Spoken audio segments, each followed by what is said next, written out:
Hey guys, Buildzoid here, and today we're going to be taking a look at Gigabyte's take on a high-end AM4 Plus motherboard. I keep putting plus. Keep putting plus at the end of AM4.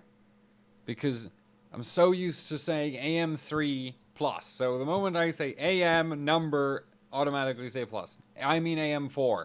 This is AM4. So yeah, anyway, we're taking a look at Gigabyte's take on a high-end AM4 motherboard, and this is the Gigabyte Gaming K7, so full name being this right here. So interestingly enough, this motherboard is almost entirely identical to the Gaming 5, and as far as I'm aware, the only difference is that this right here isn't on the Gaming 5. So first things first, let's go over some interesting features, which I think are really worth highlighting on this motherboard. And then we'll get into the usual VRM stuff. So first things first, the features. Down here, we have a postcode. So that's nice. Very, very useful when, overclocking memory or doing any kind of overclocking, because when the system doesn't boot up, this gives you a lot more information than than just not having a system boot up. And if it doesn't boot up, you're going to be like, okay, so now I need to go through some kind of procedure to figure out what isn't working. Whereas if you have the postcode, you can generally just check the motherboard manual to figure out, oh, it's memory related or CPU related or GPU related or something like that. So yeah, that's nice to have. It's a feature you do find on quite a few high-end boards, but worth pointing out. Now then, up here, actually no, because we can go sequentially. So over here you find this, and this is the turbo B clock circuit, and actually not all of that. But this and this certainly do most of the turbo B clock stuff. Some of the passives around also help out with that. So you get turbo B clock, which is basically it allows you to overclock the base clock for Ryzen CPUs, which allows you to push memory speeds in excess of 3200 megahertz. And the reason for that is as of right now, the highest memory ratio available is 32x. So 32x, 32 times 100 is 3200, but 32 times 110 would be like, and off the top, that'd be like 3500. Please tell me that's like 3500. Either way, it basically lets you run higher memory speeds than what the multipliers allow you to do. So that is that's really useful for like fine tuning and for extreme overclocking and benchmarking. Absolutely like a must-have feature as far as I'm concerned. Now, next to that, we find dual BIOS. So you have B BIOS, which is the backup, and M BIOS, which is the main. Gigabyte's dual BIOS implementation, first of all, Gigabyte shoves dual BIOS on so many motherboards. And the other thing is dual BIOS is, in my opinion, a really nice feature. If you're flashing your BIOS and you screw up, dual BIOS is pretty much the only way to recover on motherboards. Though some motherboards will let you BIOS flash with the ROG boards will let you BIOS flash even with no CPU, no RAM, no nothing, just power, just motherboard power, just standby power and a USB stick. You can manage to flash ROG boards, but most boards don't offer that.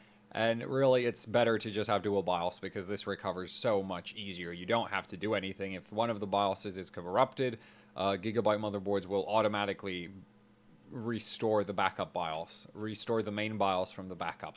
So very, very nice feature to have. The board also has buttons, which for me are really they're really important. You do get power, you get an automatic OC button, which I recommend just ignoring that it exists. This is reset, and you get clear CMOS, so that's nice to have. Also, behind the memory slots right here are voltage read points for things like core voltage, SoC voltage, and basically all the voltages you need when overclocking. So that's nice to have.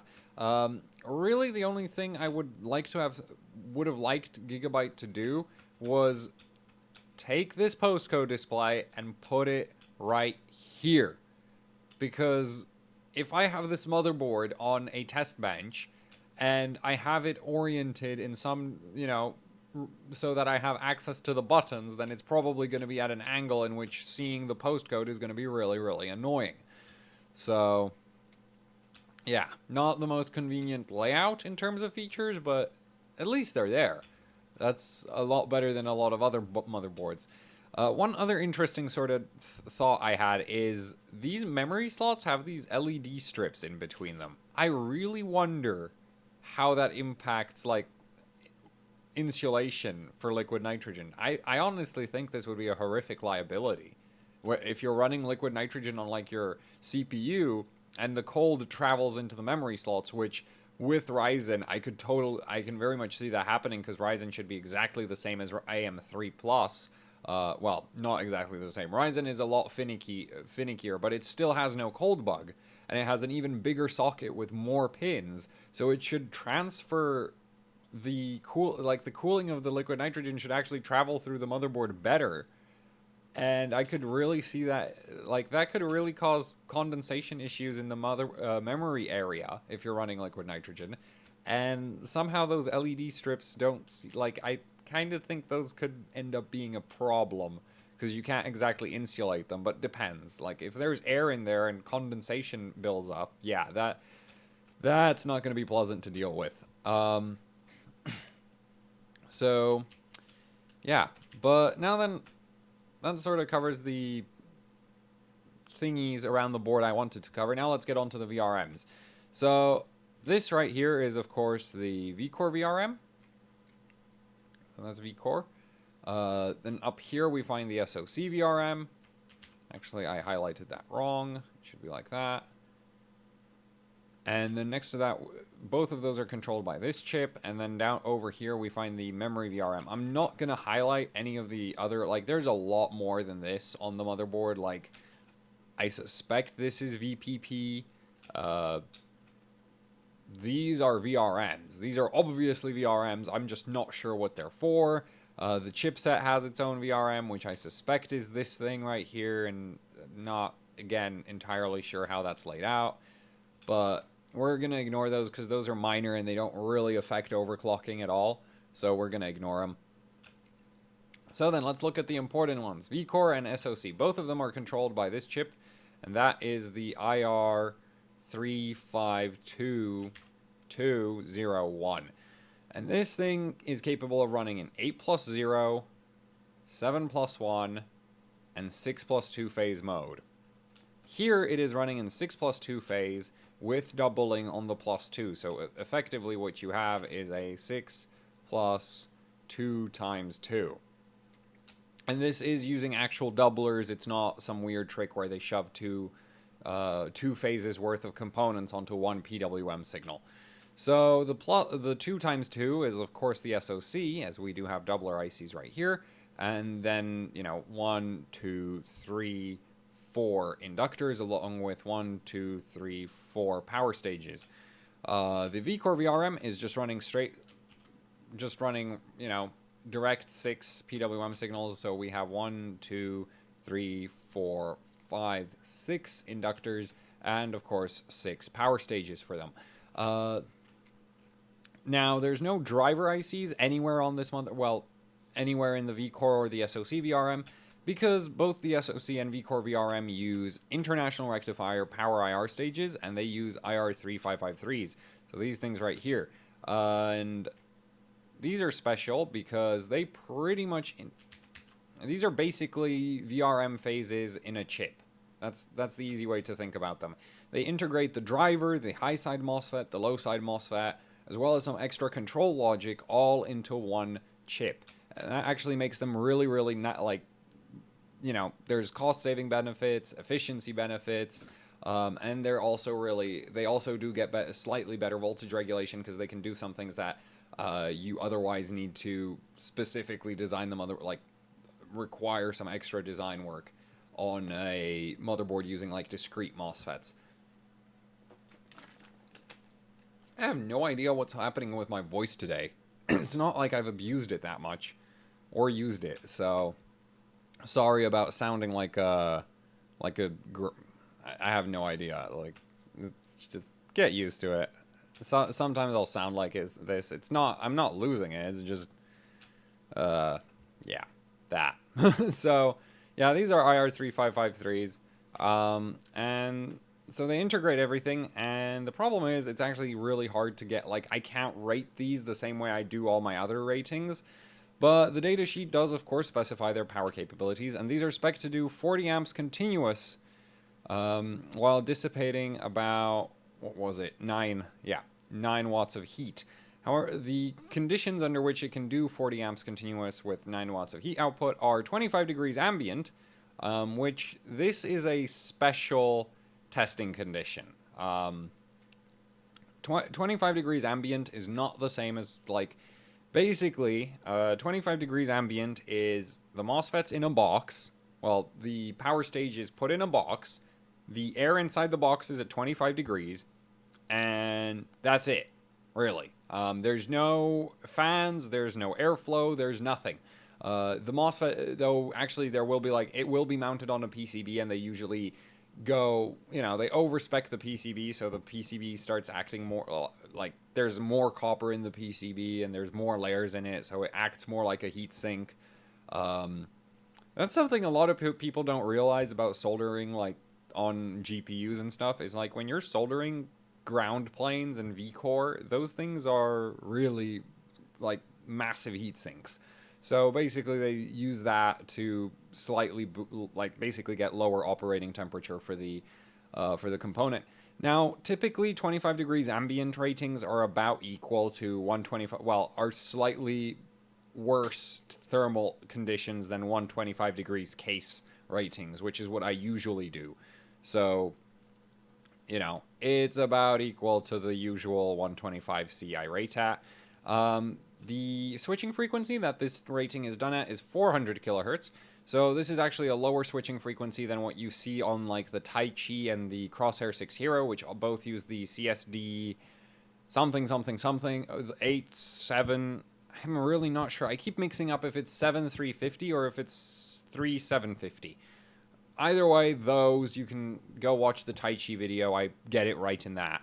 Those are spec'd at 500 kilohertz, and when I was doing the MSI X Power, I spec'd that board at 300 kilohertz. So this is actually a more demanding spec than what I did for the X Power, but it is a less demanding spec than what the Tai Chi does and the Crosshair 6 do. So 400 kilohertz. Maximum switching frequency for these things is up to 1 megahertz, so they go really, really high, and the controller here can actually push that, though I wonder if the BIOS will actually let you change that. It might not. I'd really like to get my hands on this board, but who knows? We shall see about that. So 400 kilohertz, 1 megahertz, and 1.2 volts. So these are the conditions under which one of these power stages can do 40 amps continuous. So basically, it can run that 40 amps for its expected useful lifespan, which unfortunately isn't spec'd, but it should be several thousands of hours. Okay, so it's not like you're gonna kill it anytime soon if you run 40 amps through it. And more importantly, you also do get a peak power rating, a peak current rating of 60 amps for 5 milliseconds. So with this 6-phase VRM, you get a nice continuous current capability of 240 amps for the CPU. This is plenty. It's enough to run do liquid nitrogen overclocking and, you know, all of that. It does, unfortunately, like, it's not the most powerful Ryzen motherboard. It falls into the same sort of power category as the MSI X Power board, which the X Power is like 250 at 55 watts. So this is 240 at 54 watts heat output. So it's also not the most efficient. The Tai Chi and the Crosshair both do, like, the Crosshair is 320 and the Tai Chi is 480. So both of those go way higher power through current throughput. But this right here is, like, it's fine for Ryzen. There's really no scenario in which you'll actually need this much current. And actually, under normal operating conditions, you'd be looking more at like 100 amps, where this board actually starts getting a bit of an advantage due to the IR3553s being power stages. and that leads to it only needing putting out about 12 watts of heat at 100 amps current consumption, which this is about how much current a 8-core Ryzen CPU is going to pull at 4 gigahertz, 1.42 volts. So, from the V-Core VRM, not from everything. In total, you'll be pulling a lot more power, but the V-Core VRM has to deliver 100 amps for that, and this can do it just fine. It also does it at 12 watts, which puts it very, very close in terms of efficiency to the Tai Chi as well as the Crosshair, and it puts it ahead of the MSI X Power in terms of Tai Chi. In terms of efficiency. Blech, mixing up my motherboard names. And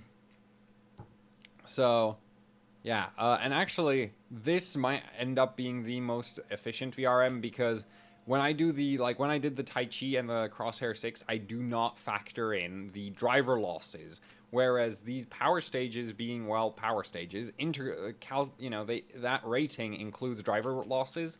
So this might be the most efficient VRM you can get on AM4, even if it's not the most powerful. Now, if we're looking at 70 amps current throughput, you're looking at about 7.2 watts of heat, and it actually gets worse and worse. Like, the efficiency doesn't scale as you lower the current throughput. The reason being, power stages integrate their drivers, and so the thing about driver ICs is you need to run those, and they pull a fixed amount of power. Basically, every time you switch on switch on and off the MOSFET, you're gonna pull the same amount of power through the driver IC. So your efficiency, sort of like a VRM that isn't pushing any current, still produces heat just because you're turning the MOSFETs on and off. So that's why the efficiency curves for VRMs look pretty terrible. Like, well, they don't look terrible, but it's like if you expected something that like starts at 0 and then slowly ramps up, you don't get that. They typically start with like a flat line-ish style thing, and then they scale like that. So yeah, you can't ever get no power consumption on a VRM. The only way to get super low power consumption is to turn the VRM off, which I do believe the IR35201 is capable of dynamically switching on and off phases. So, if you're at idle, it's not like the VRM is going to be running all 6 of its phases, though if you are overclocking, like pushing liquid nitrogen or something, it generally is beneficial to override any kind of VRM power efficiency shaping things. So, yeah, really nice, efficient VRM. It's not the most powerful, but even for liquid nitrogen overclocking, this will be fine. So, yeah. Now, the SoC VRM uses 4 power stages, and also looks like there are no capacitors, which I think what actually is happening here is there seems to be, like, just very faintly, you can just about make out that there is a partition in the power planes right around there. So I'm going to assume that these 4 capacitors here are for the SoC VRM. So those are for that. And then the remaining 6 right here are for the V-Core VRM. And this is not a lot of sort of bulk capacitance on this VRM. Like, a lot of the other high-end motherboards have more capacitors for both V-Core and the SoC. So benefits of less capacitors: higher efficiency. The less capacitors you put in a VRM, the higher the efficiency. The downside is you get more voltage ripple and less, basically your voltage fluctuates more under load. I am not sure how much that would actually impact overclocking, though. It's really, really hard to say from just looking at, the motherboard, and basically voltage regulation quality is, it's affected by VRM switching frequency. The power stages generally get better voltage regulation than discrete MOSFETs. What kind of voltage controller you're running, what kind of, really, really hard to say, how much the sort of lower capacitor count that Gigabyte has gone for here would affect overclocking. That's really hard to say. However, it should get them even higher overall VRM efficiency. So this might be the most efficient VRM available on AM4 for overclocking 8-core CPUs, if you're interested in that. So let's move on to let's go back to the SoC VRM. So again, the IR3553s. 4 of them again. So total current capability is 160 amps with, what was it, 9 watts apiece, so 36 watts of heat dissipation for the whole thing. However, the SoC right now, like, by my calculations, the SoC shouldn't ever really pull more than about 30 amps. And if you're pushing 30 amps through this SoC VRM, you're going to be looking at about 4 watts of heat dissipation, which puts it right in line with all the other high-end Ryzen motherboards. And actually, if it wasn't running 4 phases, it might get better efficiency, because that 30 amps figure is well into the sort of, if we were to look at that graph where it flatlines before it sort of tapers off, it's very much in sort of that flat area right here. That 30 amp figure is very much in that flat area in terms of efficiency. So if they just had, if they just dropped one of the phases, if they dropped 2 of the phases, they would actually get better efficiency. But then you might not, like, then maybe when the APUs came out, it would be it would actually end up being a negative. And also, most other high-end boards are also 4-phase for the SoC VRM, so it's going to be a case of, well, you don't want to look bad compared to the competition and such. So, yeah. And plus 4 watts, really, it's not worth worrying about. Now then, the RAM VRM is a single phase, which this is like, a lot of the other high-end boards are 2-phase memory power, but if you look at Ryzen motherboards overall, then most of them are single-phase memory power. How much this will affect memory overclocking, I can't say, because phase count generally, phase count gets you better voltage quality. It gets you a flatter voltage because you have more, effectively you'll get a higher switching frequency without turning on so many MOSFETs.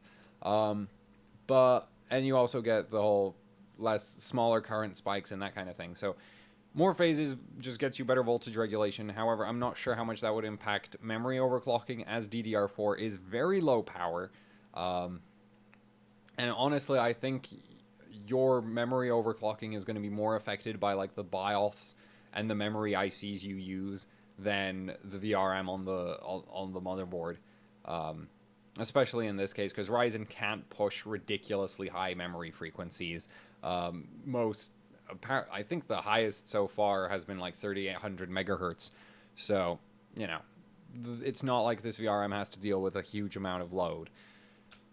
And speaking of load, this right here is actually made up of 3 MOSFETs. So we have a high side FET, low side FET, and another low side FET. All 3 of those are 4C10N MOSFETs from On Semiconductor. I am not a fan of these MOSFETs in general, but most of the time it's because they're shoved into something like a V-Core VRM, where these are pretty miserable MOSFETs. But here they are just doing memory power, in which case it's not a problem.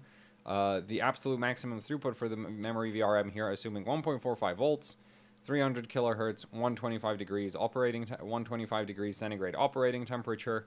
You're going to be looking at a maximum current throughput of 30 amps, and while putting out about 2 watts of heat. So, actually no, that's 10 watts of heat for 30 amps, and 10 amps doing about 2 watts of heat. So, really nothing to worry about. This is, it's DDR4. It doesn't pull that much power. So, this is fine.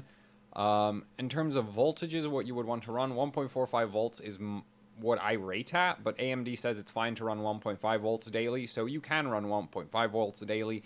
However, I would like to make you aware, some DDR4 memory ICs, well, Ryzen doesn't like a lot of different, like, Ryzen currently works best with B-die. In some cases, you can get Hynix memory sticks working as well. But generally, for the best experience, you want Samsung B-die. Everything else tends to clock terrible. If they ever fix all of the other memory, which actually they should be fixing that very, very soon, as AMD is giving motherboard manufacturers control over even more memory settings very, very soon. But if they ever fix that, Micron memory ICs, if you're overclocking those tend, some of the early ones tend not to work above 1.4 volts. And I don't mean they will die. They will just not be stable. You can't get them stable at high voltage. So, yeah, just keep that in mind. But if you have B die, then sure, run 1.5 volts through it all day, every day. It's not going to be a problem. The CPU, you don't want to go over 1.425 volts, as recommended by AMD. And for the SoC voltage, they didn't actually say where that's supposed to top out. Asus recommends a maximum of 1.2 volts. Gigabyte says like 1.35. I'm gonna stick to the Asus figure because even like AMD said set the SoC voltage to like 1.15 volts in their overclocking demo. So, you know, rather safe than sorry. And memory controllers are like, I've had really bad luck with memory controllers. 99% of the things that I've killed is dead memory controllers. The dead RX 480 GTR, that's a dead memory controller. 6800K, dead memory controller. 750K, that's the Athlon, dead memory controller. What else? Yeah, I've pretty much only killed memory controllers. I've never killed cores or memory sticks, but memory controllers keep going up in flames for me, so I would recommend being safe. So, yeah. That sort of covers it. I don't think I've missed anything. If I have missed anything, then you can leave it down in the comments below. But before we go through the sort of outro, you know, the usual, my summary of the board. So, really nice feature set. You know, you get the turbo B clock, so you do get BCLK overclocking, you get buttons, you have postcodes, you even have voltage read points, which a lot of the other motherboards, high-end boards, are missing completely. Like, they're not there at all. So I really like the feature set on this motherboard. The VRM it's not the most powerful. It's not a catastrophe. It's also like, this VRM is very much comparable to the VRM, like power-wise. It's very similar to the X370 X Power VRM from MSI, and I really ripped on the MSI board, but the MSI board is $300, whereas this is around $200. The MSI board doesn't have turbo B clock. The MSI board doesn't have dual BIOS. The MSI board, it lacks a lot of features that this does have. And so I prefer this board. Like, this is cheaper, it has more features, and it has a comparable VRM. This thing is, you know, I'm willing to not overlook the weaker VRM here. And though I would like to point one thing out. These, you've probably noticed, there's a lot of like empty pin and like pad right there. And the reason for that is the IR355, like Gigabyte could very easily go and make a revision with 3550s. And those are 60 amp. Or they could use 3551s, which are 50 amps. Or they could use, or what they did here, which is the 3553, those are 40 amps. So Gigabyte, I really like. I can understand why they didn't make an 8-phase or a 8 or a, what was it, 12, right? Because really they only have two options as higher phase count. Well, they could have gone for a 10-phase. They could have gone for a doubled up 5, which would have given them a 10-phase. But basically, the 8, 10, 12 phase options would all lead to much higher costs in terms of manufacturing, because they would need doublers, right? And they would need more power stages. So I can get why they didn't opt for more phases, but I would have really appreciated if they used a higher power stage, because they are literally pin compatible. It's just like, actually, if you had a hot air rework station, like if you have a hot air station and are really, really good at SMD rework, you could probably go buy some 35550s and actually put them on this motherboard instead of the 355 and replace the 3553s with them. Not that I would recommend doing that, as your warranty goes out the window, and you know, very likely that you kill the board in the process, but you know, if you wanted to try that, you could, and it is an option because these are pin compatible. So, yeah, and actually, I even know why Gigabyte didn't go for 3550s or 3551s. The reason being, Gigabyte has been using 3553s for a ton of motherboards. Like, they have a ton of these. Like, they must have a massive amount of these in stock, so you know, they just shove them on everything, which makes sense. I mean, I can completely understand why you'd use them, but I still can't help myself but say I would have really preferred a 60 amp power stage. So, yeah. But overall, it's a board, you know, if you have the board, good for you. If you don't have the board and you're considering it, go right ahead. I personally don't see anything wrong with it. I actually really want this board because of the feature set that it has. And yeah, you know, it's a nice board. The VRM could be nicer, but it's not a catastrophe. So that's that for this video. Thank you for watching. Like, share, subscribe. I already mentioned you can leave a comment down below, and I'm mentioning it again. If you would like to support what I do here at Actually Hardcore Overclocking, I have a Patreon and a PayPal and shirts. You can find those down in the description below. If you would like to send in PCB pictures or, you know, anything like that, or anything more pressing, and by that I mean no tech support questions, you can send me an email with that. And because sometimes I miss YouTube comments and it's really hard to keep track of them. So, yeah, that's that for this video. Thanks for watching and see you next time.